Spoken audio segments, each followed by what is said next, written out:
Netflix is one of the best apps that you can download for your TV. On today's tech video, I'm going to show you 3 different ways of how to install Netflix on your Panasonic Smart TV.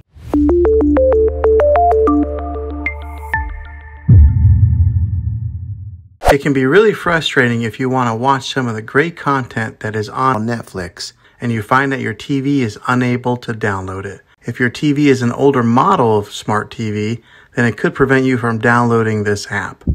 So the way that I'm going to show you how to install Netflix will be able to work on any model of TV, on any year of TV. You just have to have an HDMI port on your TV to plug into. I recommend getting a Roku stick or an Amazon Fire Stick. Both of these media streaming players have the capability of downloading on Netflix. You then use a Roku or Fire Stick as your main streaming player, which bypasses the operating system on your TV. If you want to spend a little more and get a more robust device that gives you a few more options, then take a look at the Apple TV 4K. All these devices plug into the HDMI port on your TV, no matter how old it is, no matter what model it is. I've had great luck with all these streaming players, and I'll put links in the description down below of where you can get one of them. Well, hopefully this video was helpful for you. If it was, go ahead and click a thumbs up on it. Go ahead and subscribe to my channel. I make tech videos all the time, and I would love to have you back in the next one. Take care.